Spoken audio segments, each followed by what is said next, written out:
¿Están enojados, hermanos? Bendiciones, Dios les bendiga. Amén. Bueno, pues hemos escuchado, ¿verdad? Como decía el hermano, breve, ¿verdad? O esta breve enseñanza sobre el poder de la prisión.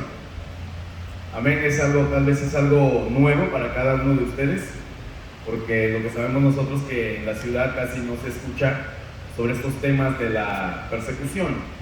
Amén, sobre todo estos temas se escuchan mucho allá por la sierra, ¿verdad? Por ejemplo, en el estado de Oaxaca. Yo soy del estado de Oaxaca. Entonces allá nosotros sufrimos persecución por intolerancia religiosa. ¿Cuántos de ustedes han escuchado ese tema o esa palabra por intolerancia religiosa? No, ¿verdad? Ni idea. Bueno, pues por el otro lado, en la ciudad, en la zona urbana, hemos detectado también que también se presenta pues ya está apareciendo la persecución ideológica, ¿no? La persecución ideológica. Y entonces estamos viendo dos motores de persecución, tanto en las zonas rurales y tanto como en las zonas, ¿verdad?, urbanas. Y entonces esa es la necesidad de nosotros hoy, de querer compartir con ustedes todo este tipo ¿verdad?, de enseñanza, para que ustedes también tengan un poco de conocimiento de lo que se está viviendo hoy. Y bueno, pues a mí me toca compartir con ustedes, ¿verdad?, el tema de los sufrimientos, ¿verdad? Sufrimiento y persecución. Ese es el tema, sufrimiento y persecución.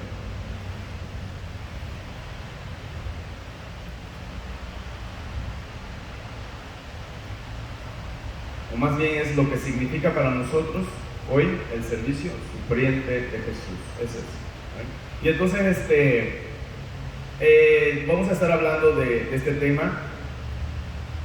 Como les digo, es un tema muy, tal vez, ¿verdad? No es un tema muy así, ¿verdad? Donde podamos nosotros tomarlo de una manera así, no con mucha alegría, no con mucho gozo, pero yo pido por ustedes, ¿verdad?, que lo tomen de una manera gozoso, ya que decíamos estos temas, ¿verdad?, se predica poco y se enseña poco. Bueno, pues ese es el tema, lo que significa para nosotros hoy el servicio sufriente de Jesús. Para eso vamos a ir ahí en Hebreos capítulo 13, versículo, no sé si me pueden mover tantito, por allá el ventilador me mueve mucho las hojas, por favor, hermanos.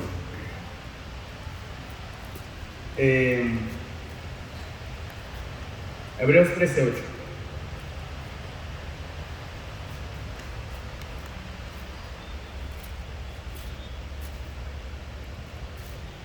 Ya está. Gracias. Dice de esa manera, en el nombre del Padre, del Hijo y del Espíritu Santo. Amén. Jesucristo es el mismo ayer y hoy y por los siglos. Aquí vemos nosotros algo, ¿verdad?, lo que dice el escritor de Hebreos, que Jesucristo, amados hermanos, Jesucristo es inmutable, ¿sí? Jesucristo siempre es el mismo y Él nunca cambia. Él es el único Salvador, ¿no?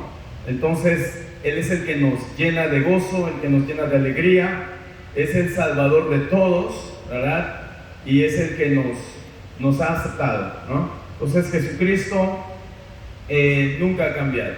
Jesucristo, cuando estuvo aquí en la tierra, ¿verdad?, Él fue uno, dice la palabra de Dios que Él, ¿verdad?, hacía muchas cosas, ¿verdad? Él vino a sanar, Él vino a salvar, no solamente a sanar, sino vino a salvar, vino a traer un cambio, ¿verdad?, en la tierra, ¿sí? Vino a sacar a la humanidad de la oscuridad a su luz admirable, ¿verdad? Yo creo que la mayoría de nosotros hemos vivido en otro tiempo en la oscuridad, hemos vivido de acuerdo a los criterios de este mundo, ¿verdad? Como dice Romanos 2. Entonces, pero cuando llegó Cristo en nuestro corazón, ¿verdad? Nuestra vida fue transformada, nuestra vida fue cambiada. Y siempre cuando Cristo llega, hay un cambio en la persona, hay un cambio en la comunidad, hay un cambio, ¿verdad?, en el área donde se encuentran aquellas personas que conocen a Jesús. Amén. Y entonces eso es lo que vemos, ¿verdad? Lo que Cristo ha hecho con la humanidad. Amén. Dice la palabra de Dios en Juan 1:14, ¿verdad?, que Él es el verbo hecho carne, la palabra hecho carne. Amén. Él es el Dios, el hombre o el Dios hecho hombre, ¿verdad? Vemos nosotros Jesús, no hay nadie quien lo pueda sobrepasar, ni aún juntando, ¿verdad?, todas los gobernantes de la tierra, ninguna persona más puede opacar el nombre de Jesús. Su nombre sobrepasa todos los nombres, como dice Filipenses capítulo 2, versículo 6, ¿verdad?, al 9. Su nombre es un nombre que es sobre todo nombre. Amén. El nombre de Jesucristo, amados hermanos, se doblará toda rodilla y toda lengua confiesa que Él es el nombre que es todo nombre. Amén. Gloria al Señor. Entonces ahí vemos nosotros, Jesús vino a la tierra al cumplimiento de la palabra de Dios, el cumplimiento del tiempo, ¿verdad?, establecido por Dios, como dijo el apóstol Pablo en Gálatas capítulo 4, versículo 4. Y entonces así fue como Él vino a convivir con nosotros, ¿verdad? Pero antes de esto, el tema del Antiguo Testamento, ¿verdad? Hay más de 300 profecías, ¿verdad?, que eran anunciadas sobre su vida, ¿sí? Que fue predicado, ¿verdad? Su nacimiento fue predicho durante un tiempo, creo que unos 2000 años antes de que esto suceda. Entonces, y fue predicado todo esto durante un tiempo de 1500 años. Entonces, todo esto, lo que vemos, amados hermanos, todo lo que fue predicho por Jesucristo, fue cumplido o fue cumpliendo en su debido momento. Amén. Por ejemplo, la profecía de su nacimiento, el lugar de su nacimiento, su infancia en Egipto, el propósito de su muerte, ¿verdad? En Isaías 53 nos describe el propósito de la muerte de Jesús. Amén. Es allí donde vemos nosotros, amados hermanos, la profecía más importante o más impactante, podemos decir de esa manera, ¿verdad? El propósito de la muerte de Jesús, lo que dice en Isaías 53, 4, 6. Y vemos nosotros, también fue predicho su traición, su crucifixión, su resurrección, ¿verdad? Y todas estas cosas fueron cumpliendo en su debido momento. Entonces vemos nosotros de que Jesús vino a la tierra, vino a cumplir, ¿verdad?, todas las cosas que estaban escritas de Él. ¿Amén? Todas las cosas que estaban escritas de Él. Y lo mismo, amados hermanos, sucede con nosotros. En el Nuevo Testamento encontramos un sinnúmero de versículos, ¿verdad? Por ejemplo, lo más conocido es Juan 16:33, que dice: en este mundo afrontarán aflicciones, pero confíen, porque yo he vencido al mundo. Amados hermanos, una de las profecías o una de las enseñanzas de Jesús es que su iglesia en este mundo va a sufrir. Amén. ¿Quién de nosotros nos gusta sufrir? Nadie, ¿verdad? Nadie, hermanos. Y hay otros versículos que dicen: todos aquellos que quieren vivir piadosamente padecerán persecución. Todos aquellos que quieran vivir piadosamente padecerán persecución.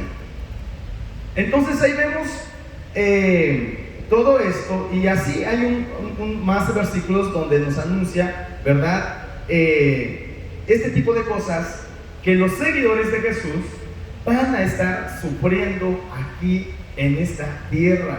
¿Por qué? Porque nosotros no somos de este mundo. Amén. Ya no somos de este mundo, vivimos en este mundo, pero ya no somos de este mundo. ¿Sí? Entonces la Biblia dice que nosotros somos peregrinos sobre esa tierra. Y Jesús mismo, recuerden ustedes en su última oración, cuando Jesús estaba orando en Juan capítulo 17, y Él estaba diciendo: Padre, ¿verdad?, cuídalos, porque yo voy a ti, pero ellos se quedan en el mundo, pero ya no son del mundo. ¿Amén? Entonces Jesús, amados, estaba orando, ¿verdad?, por la protección del Padre para su iglesia, porque Jesús sabía que nosotros nos estábamos quedando aquí en esta tierra donde todavía la maldad existe, donde todavía, ¿verdad?, Satanás está gobernando, pero que confiáramos en aquel que había derrotado a Satanás. Bueno, aquí vemos nosotros Jesús hoy en estos tiempos, como lo vemos en Apocalipsis capítulo 17 versículo 14 y Apocalipsis 19 7 al 10 y Apocalipsis 5 6, vemos nosotros a un Jesús ya no clavado en la cruz, ¿verdad? Un Jesús que había resucitado, que se había levantado de entre los muertos y que hoy se encuentra sentado a la diestra del Padre. Hoy se encuentra, ¿verdad?, allá en el cielo, sentado en un trono. ¿Amén? Ahí vemos a Jesús. Entonces Jesús está allá hoy. Él está abogando por nosotros. Entonces, aquí vemos nosotros, Jesús dijo algunas palabras cuando Él estaba aquí en la tierra. Él dijo algunas palabras, ¿verdad?, que para nosotros o para aquellos discípulos que le estaban escuchando, ¿verdad?, tal vez no lo podían entender ni comprender en ese momento. Palabras tan importantes, tal vez que al siguiente día se iban a cumplir en la vida de los discípulos. Jesús dijo, por ejemplo, vemos nosotros ahí en Marcos capítulo 8, versículo 34. Marcos 8:34 dice de esta manera: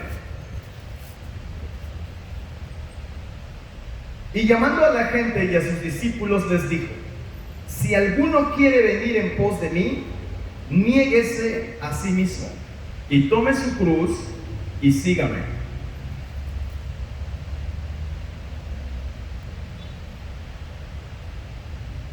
Aquí vemos nosotros una palabra importante, hermanos. Jesús los llama y les dice: si alguien quiere venir en pos de mí, niéguese a sí mismo y tome su cruz y sígame. Amén. Tomar la cruz es una enseñanza, amados hermanos, de renunciar a la vida y seguir a Jesús hasta la muerte. Amén. Hasta la muerte. Seguir a Jesús hasta la muerte. Estar dispuestos aún a entregar la vida por causa de Él, así como Él estuvo dispuesto a entregar su vida por todo el mundo. Y Jesús dijo algunas palabras, como yo le decía: perder es ganar. Morir es vivir. ¿Ven? Morir es vivir, perder es ganar. Cada uno de nosotros, si nosotros nos dedicamos a hacer un negocio, si empezamos a hacer un negocio, nuestro propósito es ganar, no es perder, ¿sí o no? ¿Cuántos de ustedes han dicho: voy a emprender un negocio y voy a invertir 100,000 pesos para que pues al año pierda yo otros 100,000? Es absurdo, ¿no? Es algo que no entiende la mente humana. Es algo que dices: no, pues ¿cómo? Entonces Jesús dijo: bueno, pues perder es ganar, morir es vivir. Amén. Morir es vivir. Y entonces Jesús estaba hablando, ¿verdad?, algunas palabras que en aquel momento poco lo pudieron entender sus discípulos. Y hasta hoy, en estos tiempos que ya han pasado más de 2000 años, poco también hemos comprendido estas palabras tan significativas que habló nuestro Maestro. Entonces vemos nosotros en Marcos 1, capítulo 1, versículo 16 al 20, encontramos algo, ¿verdad? El costo que pagaron los discípulos por seguir a Jesús. En Marcos 1, 16, 20, que dice: andando junto al mar de Galilea, vio a Simón y a Andrés su hermano, que echaban la red en el mar, porque eran pescadores. Y les dijo Jesús: venid en pos de mí, y haré que seáis pescadores de hombres. Y dejando luego sus redes, le siguieron. Pasando de allí un poco más adelante, vio a Jacobo, hijo de Zebedeo, y a Juan su hermano, también ellos en la barca, que remendaban las redes. Y luego los llamó, y dejándoles a su padre Zebedeo en la barca con los jornaleros, le siguieron. Aquí vemos a unos discípulos, ¿verdad?, dejando la fuente de sus ganancias, la fuente de sus ingresos, dejándolo todo, y siguieron a Jesús. Es algo, ¿verdad? Como decía, es algo absurdo para nosotros, ¿verdad? Hoy en estos tiempos casi no se ve eso.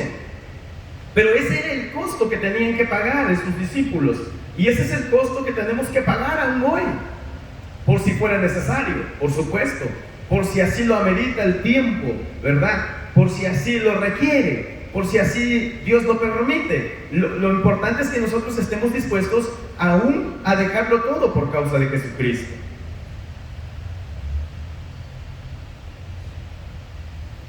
Esto es algo muy difícil, ¿verdad? Bueno, pues, como les decía, yo vengo de una comunidad donde se rigen por la ley de usos y costumbres. Yo sé que pocos lo han escuchado. A ver, por la ley de usos y costumbres. Esta es una ley que también el gobierno protege. Esta es una ley, amados hermanos, que el gobierno no ha combatido, sino al contrario, la protege.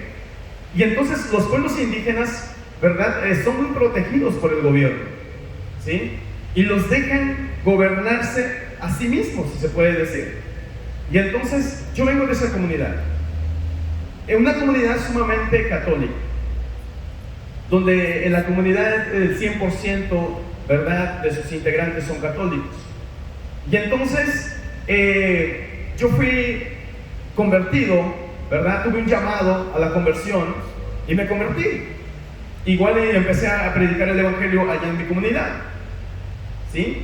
Y entonces cuando nosotros empezamos a compartir el evangelio, la gente, la autoridad de la comunidad nos llama y nos dice: tú sabes bien que aquí no se puede predicar ninguna otra religión que no sea la católica. Si tú quieres congregarte, quieres ir a la iglesia, ahí está la iglesia católica, tú ve ahí y ahí congrégate, ¿sí? Y entonces éramos 12 familias. Nosotros, por supuesto que desobedecimos esa recomendación y seguimos adelante, ¿verdad? Platicando y reuniéndonos de vez en cuando se podía, siguiendo adelante. Pero poco más pasando el tiempo, nos llamaron de nueva cuenta y entonces ya fue una amenaza más, se puede decir, un poquito más agresiva, ¿verdad? Y entonces nos amenazaron con encerrarnos en la cárcel a todos. Entonces, con estas amenazas nada más, éramos 12 familias, 10 de las familias automáticamente renunciaron su fe, renunciaron la fe. Hay una estadística a nivel nacional, amén, aquí, de cada 10 convertidos, de cada 10 personas que son perseguidas, 8 de ellas renuncian a su fe. Y solamente 2 permanecen firmes. Solamente 2 personas. Y es un número, ¿verdad?, que nos asusta, ¿verdad? Cuando todo va bien, cuando todo está bien, todos alabamos a Dios, adoramos a Dios, por supuesto. Amén.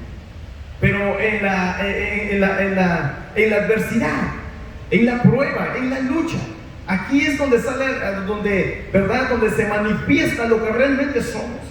Aquí es donde se manifiesta tu fe, tu confianza en Jesús. Cuando dice: en este mundo, ¿verdad?, sufrirán, pero confíen, padecerán. Aquí es donde sale a relucir tu confianza, tu fe, tu obediencia, tu seguridad en Jesús.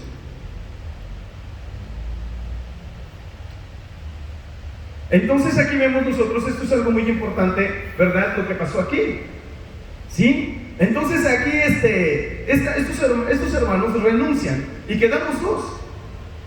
Luego vino, yo he estado más de 5 veces en la prisión por causa de Jesucristo.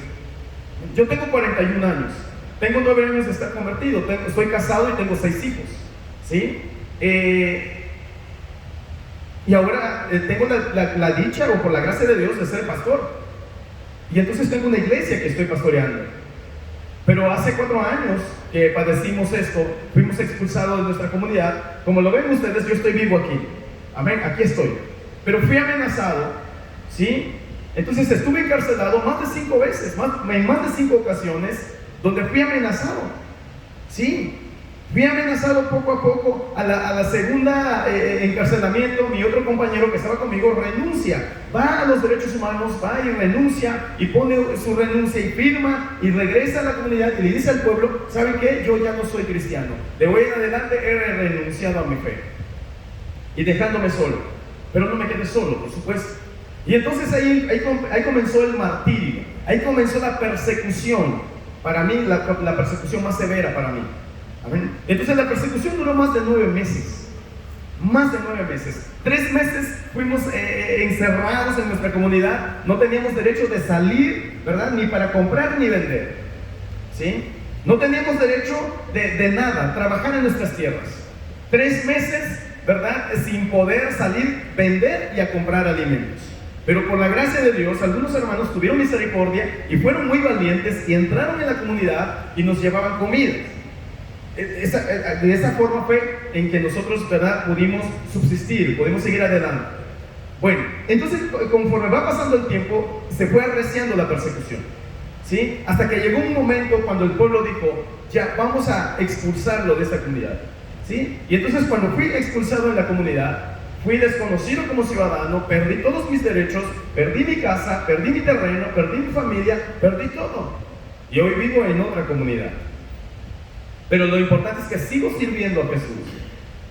Eso es lo más importante. Entonces aquí vemos nosotros, tal vez estos hombres, ¿verdad? No tuvieron que dejar sus cosas, sus fuentes de ingresos con amenazas. Lo hicieron voluntariamente. Pero estuvieron dispuestos a aún dejarlo todo en medio de la adversidad también. Eso es lo que vamos a ver más adelante. Entonces vemos nosotros el costo que hay que pagar por seguir a Cristo. Hay un ejemplo en Marcos 10:21. Jesús le pide a un joven rico, ¿verdad?, que todo lo que tenía se lo diera a los pobres. Porque este hombre llegó y le dice, ¿verdad? Señor, ¿qué más me falta hacer? Pues Jesús, conociendo su corazón, Jesús conociendo su interior, le dice: pues ve y vende lo que tienes y dáselo a los pobres. Pues, y vemos nosotros la actitud de este joven. Este joven no quiso, ¿verdad? No quiso hacerlo y se fue muy triste. ¿Por qué? Porque tal vez en su corazón amaba el dinero. Tal vez en su corazón, ¿verdad? Su amor estaba sobre el dinero. No estaba verdaderamente inclinado a Jesús o a Dios, como él decía. Porque él decía: he hecho tantas cosas, ¿qué más me falta? Amén. Y entonces ahí vemos nosotros el costo que hay que pagar. Es eso. Es verdad, es estar dispuestos aún a compartir con lo que tenemos con los pobres.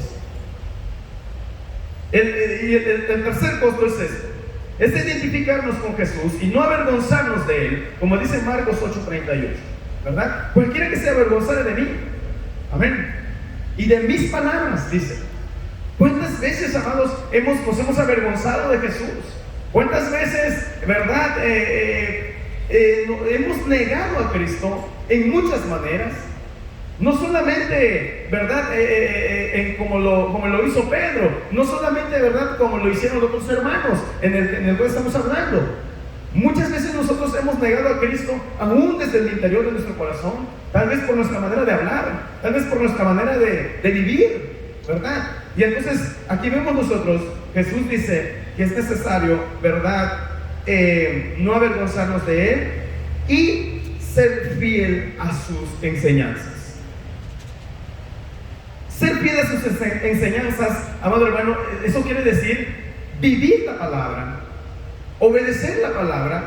Amén. Yo siempre he señalado 3 cosas. El verdadero cristiano necesita primeramente fe, compromiso y obediencia a Jesús. Amén. Entonces eso es lo que necesitamos. Y el cuarto costo es eliminar cualquier cosa que pueda interferir, ¿verdad?, con nuestra relación con Jesús, como dice Marcos capítulo 9 versículo 43-48. En mi breve tiempo que llevo de pastor, en mi poco tiempo que yo llevo pastoreando, pues mire, ahí estaba yo en la cárcel, esa era como la segunda vez que estaba en la cárcel, ella es mi esposa, allí era como la tercera vez, ella es mi abuelita, ¿verdad? La ancianita, acaba de morir este año.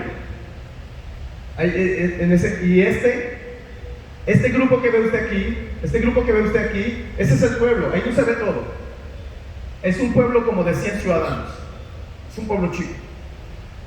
Llegaron a mi casa con palos, ahí se ve, con palos, con reatas, machetes, armas, piedras. Llegaron a sacarme de mi casa, ¿sí? Entonces cuando llegaron donde yo estoy, yo me les paro enfrente, digo, pues aquí estoy. Pero unos entraron y empezaron a quitarnos la electricidad, a quitarnos el agua y a golpear la ventana, las puertas de la casa con violencia, a querer también sacar a mis hijos, porque mis hijos se encerraron en la casa.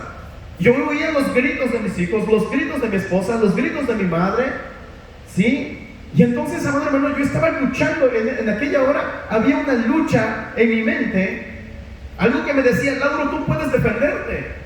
Y otra voz que me decía, Lauro, no, déjamelo a mí.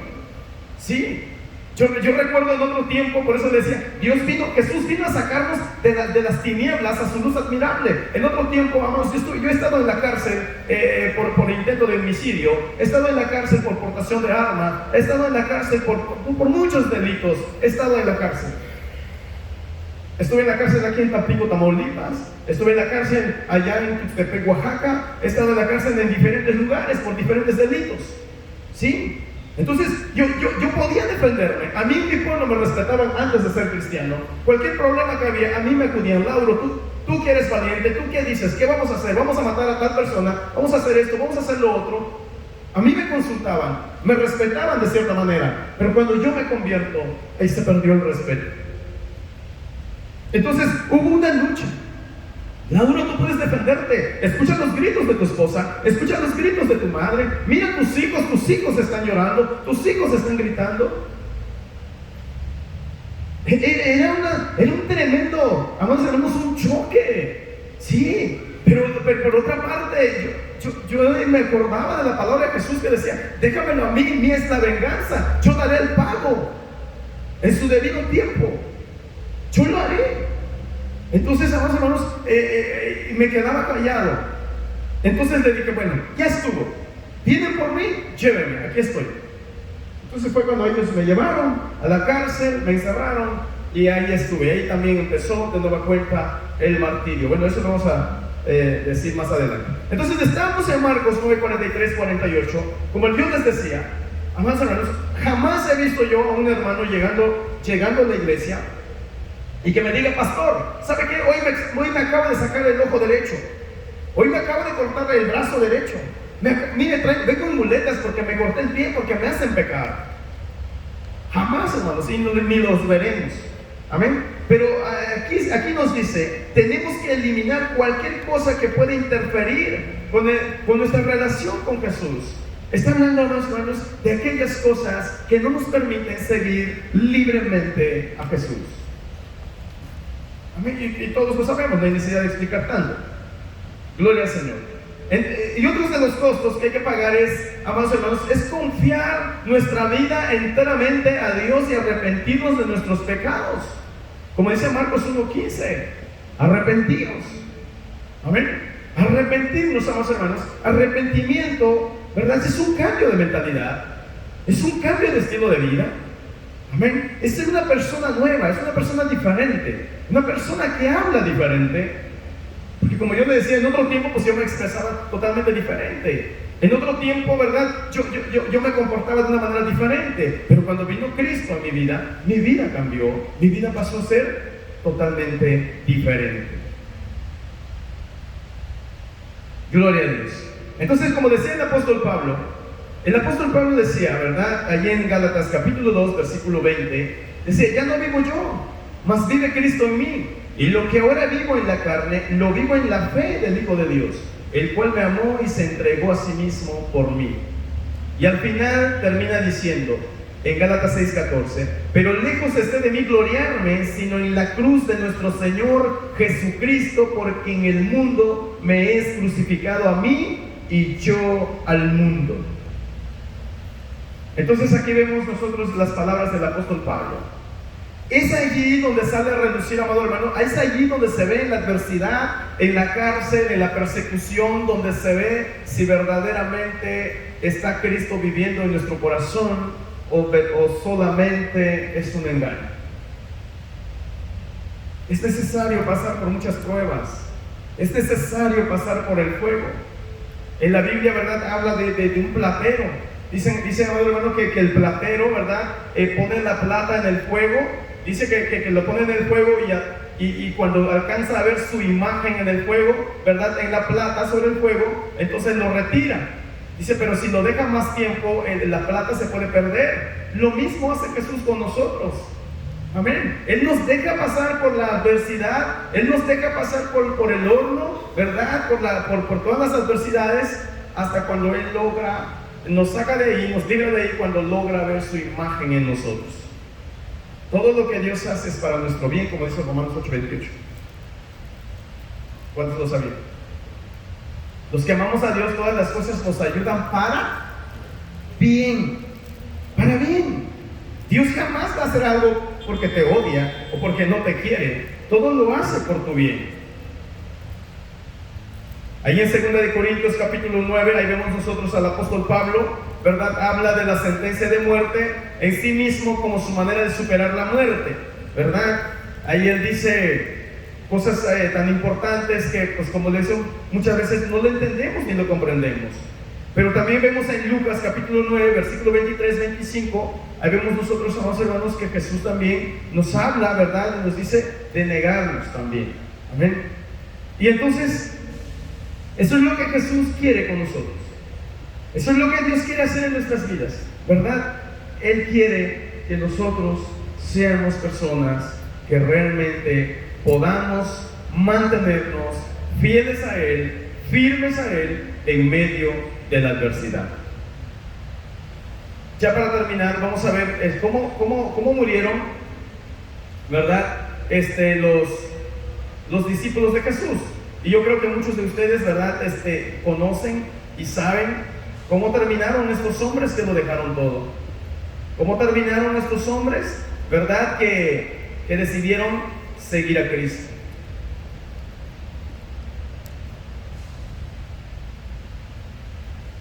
Entonces aquí vemos nosotros, Jesús, como le decíamos, volvemos un poquito atrás. Jesús estaba preparando a los discípulos y Él les decía, allí en Juan capítulo 15, versículo 18 al 21, dice, si el mundo los aborrece, tengan presente que antes que a ustedes me aborreció a mí, porque no conocen al que me envió. ¿Sí? Si el mundo los aborrece. Jesús nunca dijo que el mundo nos amaría. Jesús nunca dijo que el mundo nos aplaudiría. Hoy el mundo corona a los suyos. Yo he visto ¿verdad?, en la televisión, el mundo pasa a coronar a los suyos, ¿verdad?, pasándolos por una alfombra roja. ¿Sí?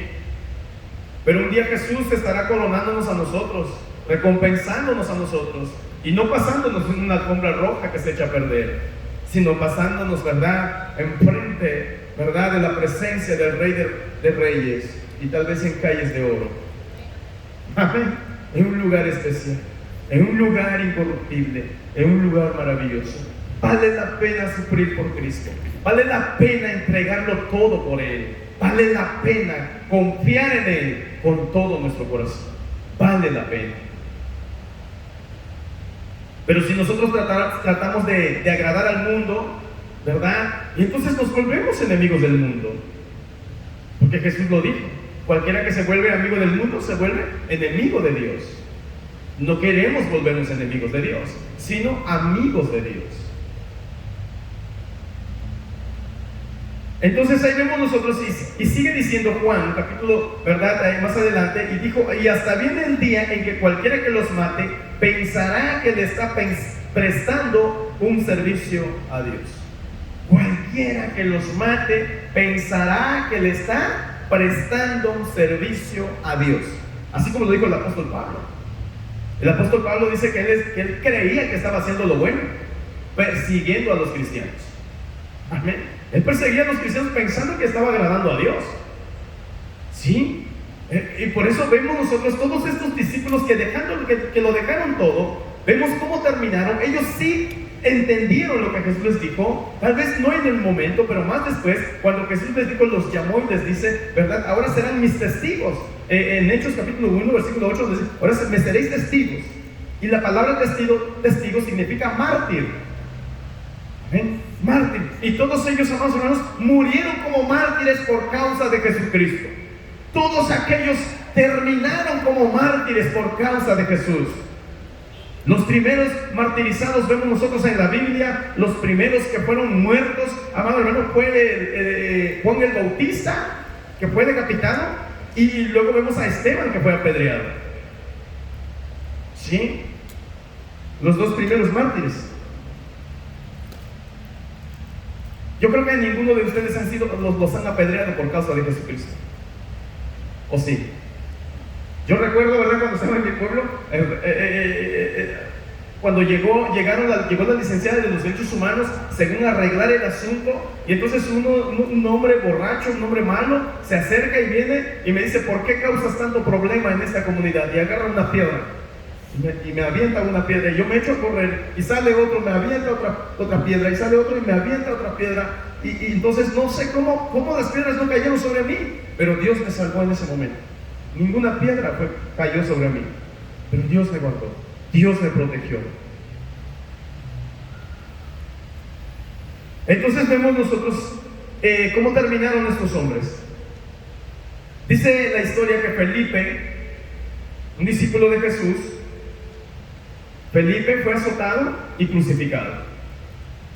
Así terminó este hombre, crucificado y golpeado primero y luego crucificado. Mateo, el cobrador de impuestos, fue clavado sobre la tierra con púas de alambre y luego fue decapitado. ¿Sí? Y vemos también que Judas, no el Iscariote, fue golpeado hasta morir con palos. Y Simón fue torturado y crucificado, ¿sí? En forma de X. Juan, hijo de Zebedeo, fue torturado y exiliado en Patmos, el que escribe Apocalipsis. Santiago, el hermano de Juan, fue decapitado. Santiago el menor fue empujado desde la parte superior de un edificio. Dice que después de ahí no murió, pero ahí lo golpearon hasta matarlo. Andrés, el hermano de Pedro, fue colgado de una cruz durante 3 días hasta antes de morir. Bartolomé fue golpeado y despellejado vivo antes de ser decapitado. Y Tomás fue clavado con una jabalina. Y Pedro, ¿verdad? El apóstol Pedro fue crucificado de cabeza abajo. Así terminaron estos hombres. Ninguno de ellos terminaron bien. Así terminaron. Pero no porque terminaron así, perdieron. Ahí se cumple la palabra de Jesús cuando dijo, perder es ganar. Ellos ganaron. Ellos están en la presencia de Dios. Ellos están esperando la recompensa. Ellos tienen un lugar especial ahí arriba. ¿Sí? Entonces, por eso nosotros tenemos que prepararnos, hermanos. Tenemos que creerle más a Dios. Tenemos que mirar a Jesús. Tenemos, ¿verdad?, que aprender a vivir como Dios quiere.